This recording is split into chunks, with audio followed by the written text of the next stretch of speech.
Mga kapatid, taimtim tayong manalangin upang mamayani ang kapayapaan sa gitnang silangan sa Ukraine at sa buong mundo, at ipag-adya nawa ang sangkatauhan sa karahasan, digmaan, kasakiman at pang-abuso ng kapangyarihan na nagdudulot ng paghihirap at kamatayan sa marami. Sa ngalan ng Ama at ng Anak at ng Espiritu Santo. Amen. Aming mapagmahal na Diyos, Ikaw ang bukal ng buhay, ng pag-asa at ng kapayapaan. Sa gitna ng kaguluhan sa aming daigdig ngayon na puno ng digmaan, terorismo, pagkagutom, diskriminasyon at kawalan ng katarungan, lumalapit kami sa iyo nang may matibay na pananampalataya.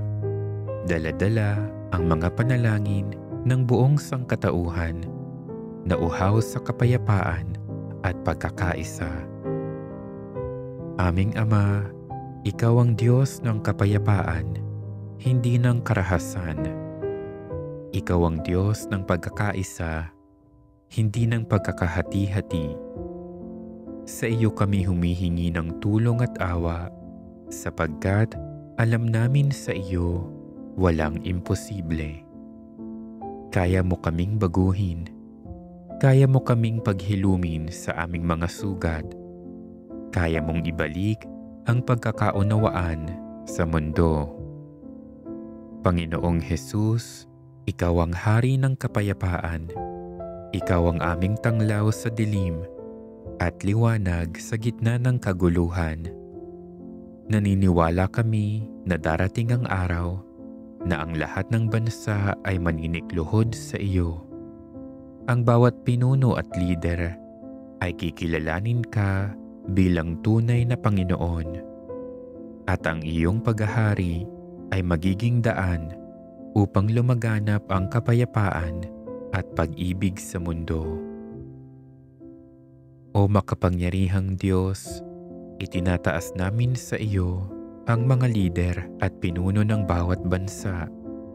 Bigyan mo sila ng puso na marunong makinig.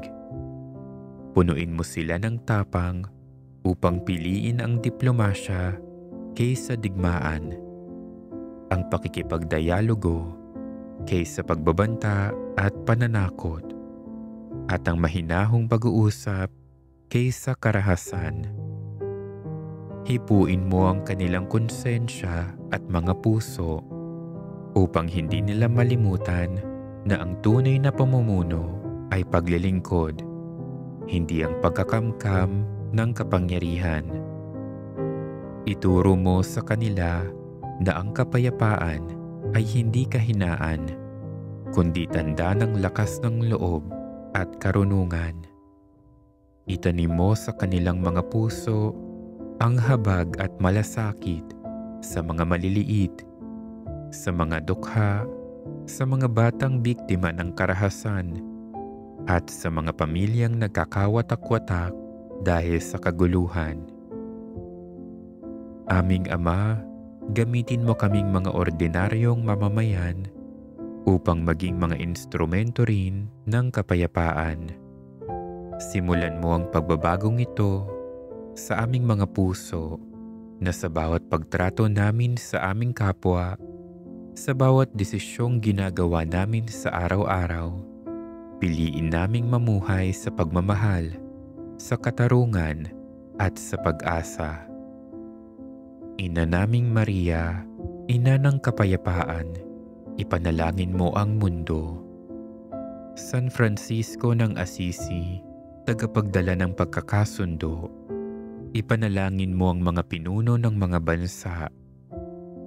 San Jose, tagapagtanggol ng banal na pamilya, gabayan mo ang mga pamilyang naghahangad ng tahimik at ligtas na kinabukasan. O Diyos, sa iyo ang aming tiwala. Baguhin mo ang mundo sa pamamagitan ng iyong pag-ibig. Pagharian mo kaming lahat sa ngalan ni Jesus, ang Hari ng mga hari at Prinsipe ng kapayapaan, at kaisa ng Espiritu Santo. Amang makapangyarihan, inakay mo ang iyong bayan galing sa Ehipto, mula sa pagkaalipin tungo sa kalayaan. Sa pamamagitan ng iyong anak na si Jesus, inakay mo kami mula sa kamatayan tungo sa buhay, sa kanyang misteryo paskwal at kaloob na Espiritu Santo. Nagpapakumbaba kaming lumalapit sa iyo, nagtitiwala sa iyong pangakong hilumin ang aming bayan. Iunat mong muli ang iyong makapangyarihang kamay at akayin kami sa panahong ito ng krisis, alitan at pagkalito.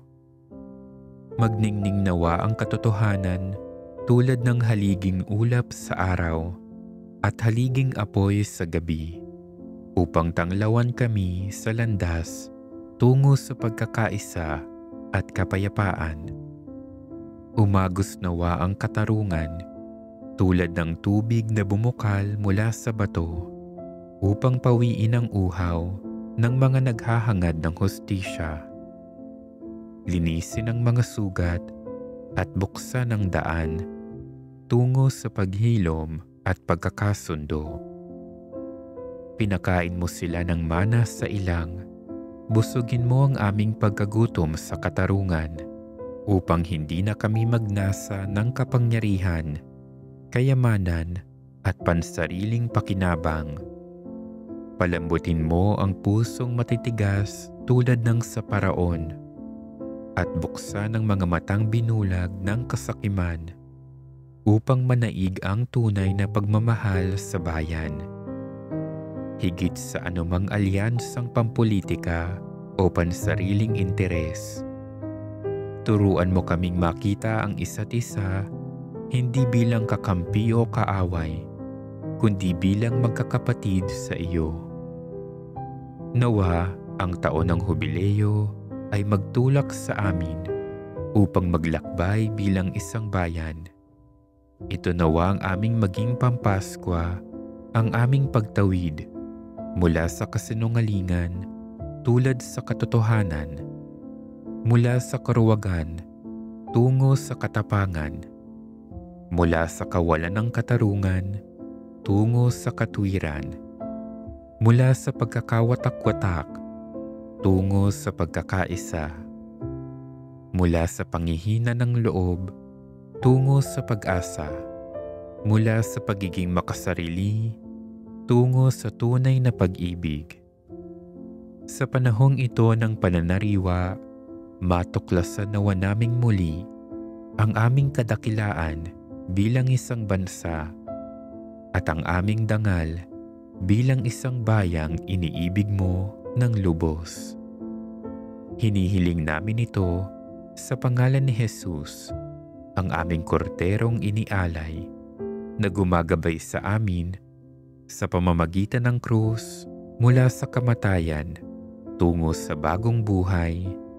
Amen. Mahal na Birhen ng Kapayapaan, ipanalangin mo kami. San Miguel Arcangel, ipanalangin mo kami. Maria, aming ina, ang reyna ng kapayapaan, ilapit mo kami sa puso ng iyong anak. Sa isang mundong binabalot ng takot, pagkakawatak-watak at karahasan, ikaw ang aming inaasahan sapagkat nananatili kang tahimik ngunit matatag, mapagkumbaba ngunit mainam na tagapamagitan.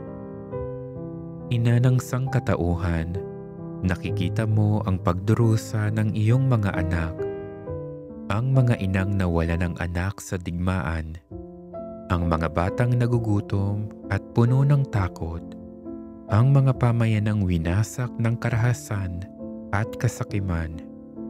Yakapin mo sila at ipadama ang iyong makainang pagkalinga.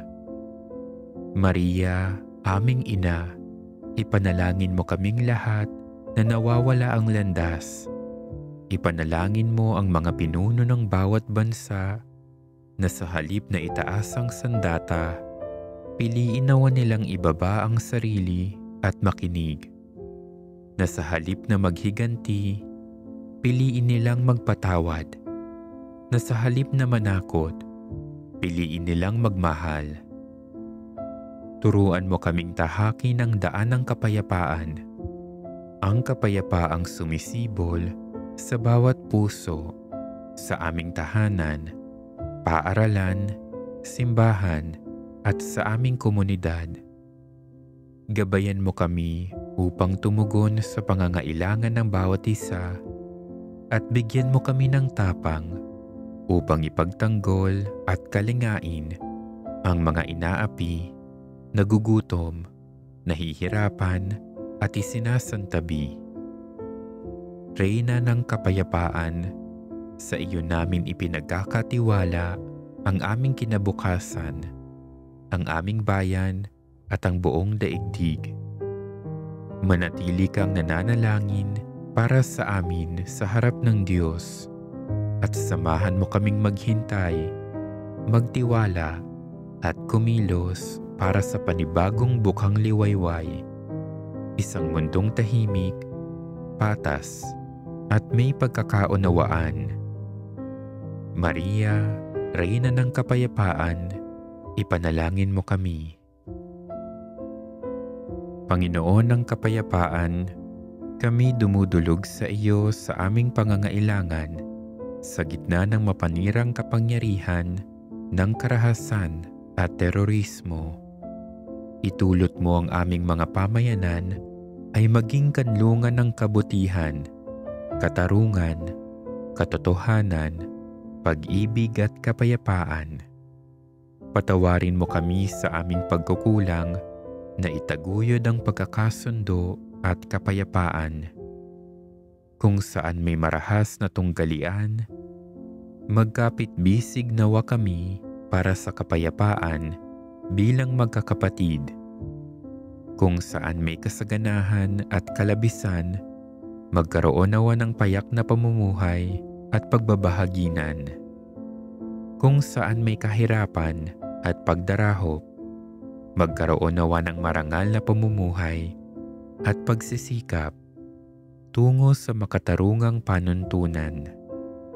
Kung saan may kasinungalingan at pagkukunwari, palayain nawa kami ng iyong katotohanan. Kung saan may paghihiganti, magkaroon nawa ng paghihilom at pagpapatawad. Tulungan mo nawa kaming magtalaga ng sarili sa mabuting balita ng kapayapaan. Ipagkaloob mo sa amin ang espiritu ng paggalang, awa at pagmamalasakit, at idulot mo nawa ang pagsibol ng kapayapaan at pagkakasundo ng lahat, magpasawalang hanggan. Alalahanin at ipanalangin natin ngayon ang ating mundo at pamayanang nakakaranas ng di pagkakasundo. Ang kapayapaan at katarungan nawa ang maghari sa lahat ng pagkakataon.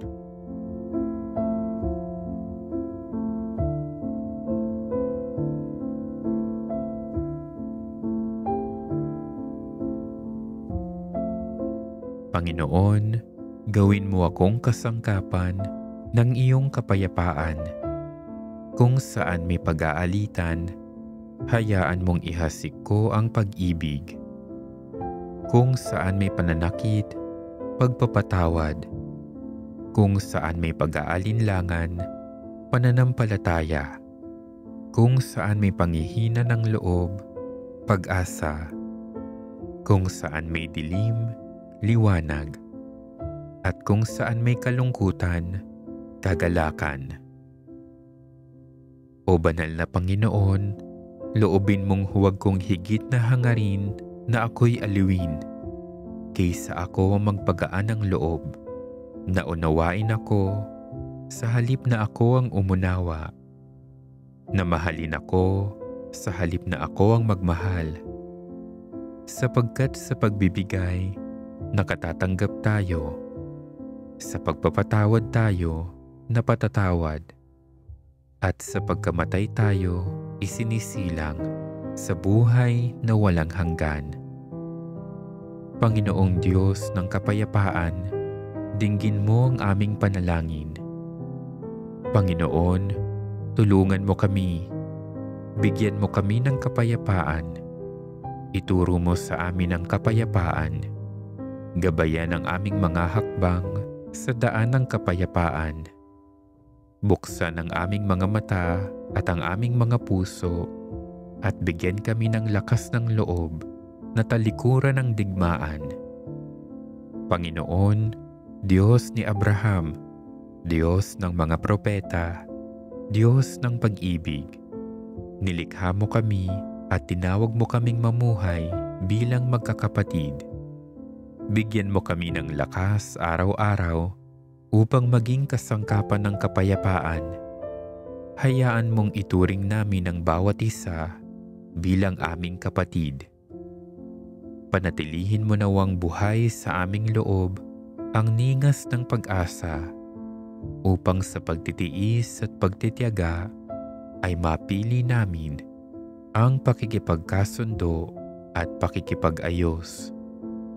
Sa ganitong paraan, nawa ang kapayapaan ay magtagumpay na sa wakas at ang mga salitang pagkahati, pagkapuot at digmaan ay maalis sa puso ng bawat isa.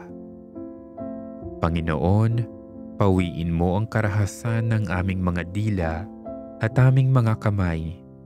Panibaguhin mo ang aming mga puso at isipan upang ang iyong kapayapaan at pamumuhay na nagkakaisa bilang magkakapatid ang mamayani sa amin.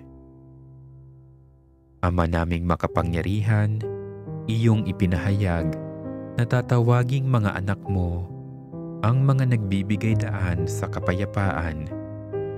Ipagkaloob mong mapairal naming lagi ang katarungan na siyang tanging saligan ng talagang tatagal na kapayapaan sa pamamagitan ni Hesukristo kasama ng Espiritu Santo magpasawalang hanggan. Amen. Sa ngalan ng Ama at ng Anak at ng Espiritu Santo. Amen.